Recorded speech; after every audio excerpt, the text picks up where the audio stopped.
The one and only Prashanth Varma గారిని మాట్లాడవలసిందిగా request చేస్తున్నాం. ఇలాంటి సినిమాలు ఎలా తీసుకొస్తారు ఇంకా నాకు చాలా పెద్ద సందేహం. అండ్ ట్రైలర్ చూసిన తర్వాత it's amazing and we are waiting for January 12th. మరి ఈ ప్రాజెక్ట్ గురించి చెప్తారా, లేదంటే ఏదైనా సంథింగ్ ఇంట్రెస్టింగ్ అయితే మేము వెయిట్ చేస్తున్నాం ట్రైలర్ లాంచ్లో మీ నుంచి వినడానికి. What would you like to say అండి? అందరికీ నమస్కారం అండి. ఇక్కడికి వచ్చినందుకు అందరికీ ధన్యవాదాలు. మీడియా వాళ్ళకి, ఆడియన్స్కి, మా ఫ్యామిలీకి అందరికీ చాలా ధన్యవాదాలు. ఈ సినిమా ఫస్ట్ ఆఫ్ ఆల్ మా కాస్ట్ అండ్ క్రూ అందరికీ ఒకేసారి థ్యాంక్స్ చెప్పేస్తున్నాను. ఇన్ డీటెయిల్గా తర్వాత చెప్తాను. బట్ మేజర్గా సినిమా గురించి చెప్పాలి. నేను అంటే డిఫరెంట్ జానర్స్ ట్రై చేస్తున్నప్పుడు మామూలుగా అంత ఎందుకు రెగ్యులర్ కమర్షియల్ సినిమా చేద్దామనే ప్రొడ్యూసర్స్ ఎక్కువ మంది ఉంటారు. అలాంటి టైంలో నాకు నిరంజన్ గారు కలిసి నీ ఇష్టం వచ్చిన సినిమా చేయి ప్రశాంత్ అన్నారు. సో ఆయన ఆ రోజు నాకు ఆ కాన్ఫిడెన్స్ ఇవ్వడంతో నేను ఎప్పటి నుంచో అనుకుంటున్న సూపర్ హీరో జానర్ చేయాలి నాకు ఏదైతే ఉందో చిన్నప్పటి నుంచి ఆ జానర్ సినిమా చేద్దామని డిసైడ్ అయ్యాను. సో మనందరికీ అందరికన్నా ఇష్టమైన హనుమంతుడు, మనందరికీ తెలిసిన దేవుడు, అట్ ద సేమ్ టైం ఆయన సూపర్ హీరో. సో ఆయన ఉన్న డిఫరెంట్ శక్తులే మనం డిఫరెంట్ యూనివర్సెస్లో చూస్తూ వచ్చాము. సో ఆయన మీద సినిమా చేయాలి అని చెప్పి నేను శ్రీ సరస్వతి శిశు మందిర్ అనే స్కూల్లో చదువుకున్నానండి. ఆ స్కూల్లో మాకు చిన్నప్పటి నుంచి కూడా రామాయణం, మహాభారతం అని చెప్పుకుంటూ వచ్చేవారు. సో నా స్కూల్కి నేను అంత డబ్బులు ఏం సంపాదించలేదు కాబట్టి ఇప్పటికి ఇంకేం చేయలేకపోయాను. బట్ ఈ సినిమా చేయడం అనేది నేను నా స్కూల్కి తీర్చుకుంటున్న రుణం అని నేను ఫీల్ అవుతున్నాను. సో నాకు చిన్నప్పటి నుంచి మా సదాచారం అని చెప్పి మాకు ఒక సబ్జెక్ట్ ఉండేది. సో అందులో మాకు ఎలా ఉండాలి అని నేర్పించే ప్రాసెస్లో మాకు రాముడు ఎలా ఉండేవారు, మన పురాణ పురుషులు ఎలా ఉండేవారు అని చెప్పి నేర్పించుకుంటూ వచ్చారు. బట్ ఇప్పుడు ఈ జనరేషన్లో పిల్లలకి చాలామందికి అది రీచ్ అవ్వట్లేదు. సో నాకు వచ్చిన బెస్ట్ కాంప్లిమెంట్ ఏంటి అంటే టీజర్ తర్వాత మా అబ్బాయి అంటే ఒక ఎన్ఆర్ఐ నాకు మెసేజ్ పెట్టారు. సో మా అబ్బాయి నా దగ్గరికి వచ్చి, నాన్న హనుమాన్ అంటే ఎవరు నాన్న, హనుమంతుడి గురించి నాకు చెప్పు నాన్న అన్నాడు. నాకు చాలా హ్యాపీగా ఫీల్ అయ్యాను. సో అలా అడిగేలా చేసినందుకు చాలా థ్యాంక్స్ అని చెప్పి అన్నారు.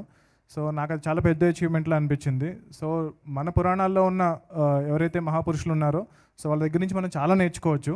సో వాళ్ళల్లో ఉన్న క్యారెక్టర్స్ని అన్నీ తీసుకుంటూ at the same time direct పురాణంలో ఉన్న సినిమా నేను చేసేంత మెచ్యూరిటీ నాకు ఇంకా రాలేదు. సో ఆ క్యారెక్టర్స్ని ఇన్స్పైర్ అయ్యి ప్రజెంట్ డేలో సెటప్ చేసి మన కరెంట్ జెన్జీకి అర్థమయ్యేలాగా, సో వాళ్ళకి ఎగ్జైటింగ్గా అనిపించేలాగా కొత్త స్టోరీస్ని బిల్డ్ చేస్తూ నేను ఈ యూనివర్స్ని స్టార్ట్ చేశాను.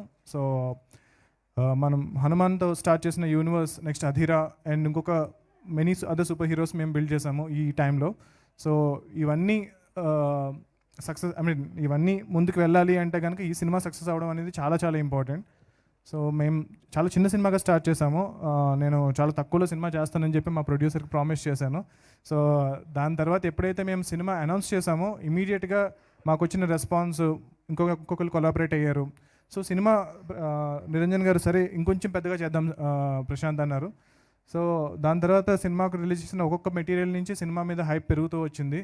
సో ఫైనల్గా టీజర్ రిలీజ్ అయ్యేటప్పటికి సినిమా మీద హైప్ అమాంతం ఒక 100 రెట్లు పెరిగిపోయింది. సో దాని ద్వారా సరే వచ్చిన దాంతో ఆ డబ్బులంతా మనం తీసేసుకుందామని ఫీల్ అవ్వకుండా నిరంజన్ గారు మళ్ళీ సినిమాలోనే ఇన్వెస్ట్ చేశారు. సో ఇక్కడ ఎవరు చాలా డబ్బున్న వాళ్ళు ఎవరు లేవండి, మా దగ్గర వందల కోట్లు లేవు. ఇది చాలా తక్కువ బడ్జెట్లో మేము స్టార్ట్ చేసిన సినిమా. అలాగే చాలా జాగ్రత్తగా ఎవ్రీ పెన్నీ జాగ్రత్తగా వాడుకుంటూ ఈ సినిమాని పెంచుకుంటూ వచ్చాము. సో ఇది పెద్ద సినిమా కాదండి, యాక్చువల్గా చాలా చిన్న సినిమా. బట్ మా ఎఫర్ట్ చాలా ఎక్కువ. సో ఇంత చిన్న సినిమాలో మా దగ్గర ఎక్కువ బడ్జెట్ లేదు, చాలా తక్కువ బడ్జెట్లో చేసిన సినిమా ఇది. సో ఉన్న బడ్జెట్లో ఎంత ఎక్కువ విజువల్స్ని ఎలా తీసుకురావచ్చు అన్న దానికోసమే చాలా ఎక్కువ టైం పట్టింది. యాక్చువల్గా నాకు ఆల్మోస్ట్ నేను ముందు చేసిన సినిమాలన్నీ కలిపితే ఎన్ని రోజులు జరిగిందో ఈ ఒక్క సినిమాకి నేను అంత టైం స్పెండ్ చేశాను. బట్ ఆ క్వాలిటీ నేను మీకు ఇచ్చానని చెప్పి నేను నమ్ముతున్నాను.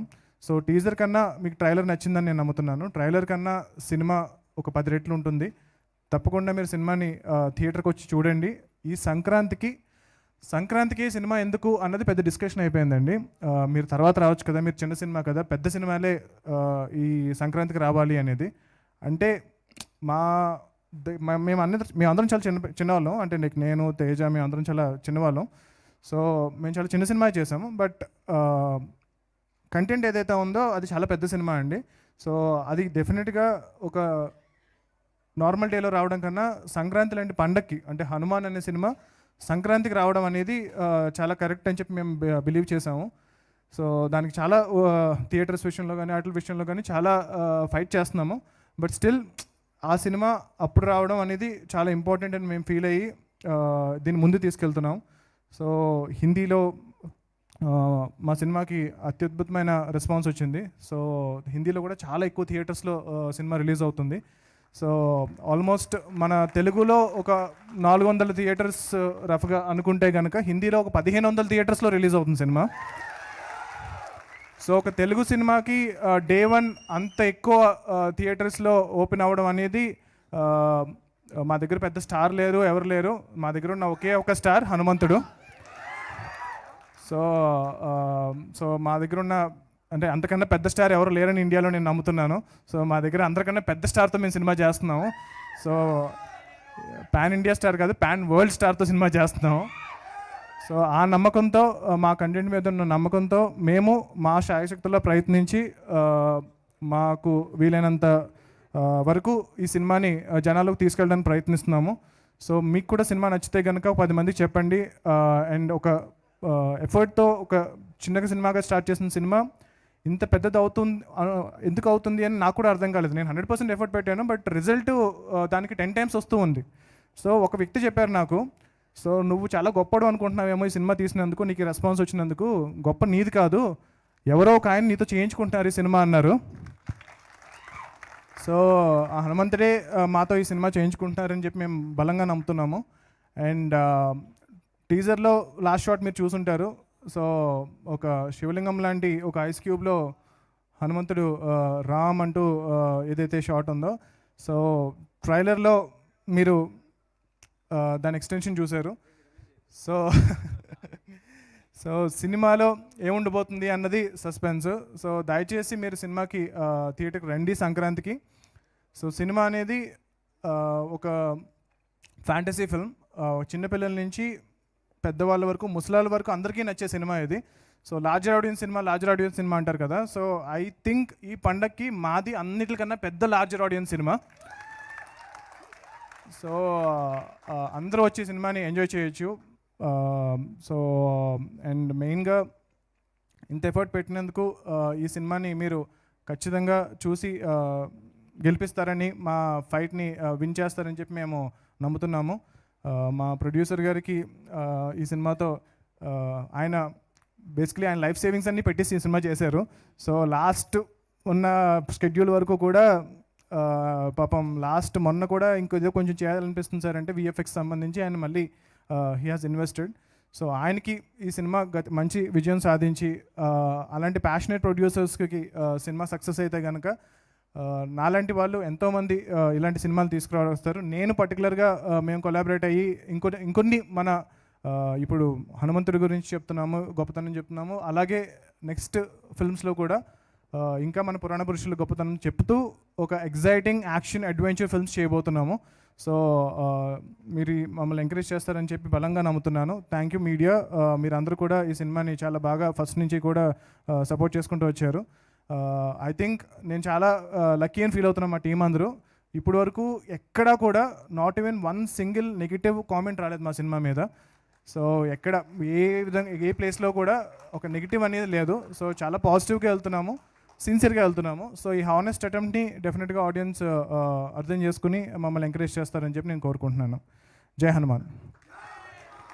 ఈ సినిమా రిలీజ్ అయిన తర్వాత చిన్న సినిమా పెద్ద సినిమా అనే బౌండరీస్ అన్నీ కూడా చెరిపేస్తుంది.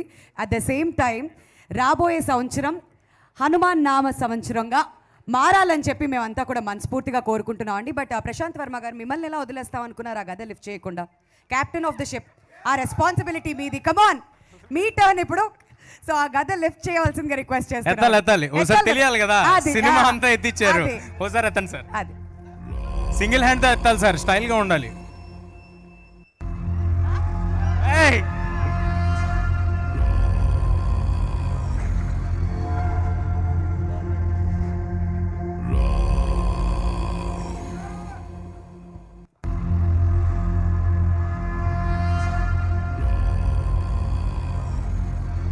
That was easy breezy task for Prashanth Varma గారు. థ్యాంక్ యూ సో మచ్ అండి.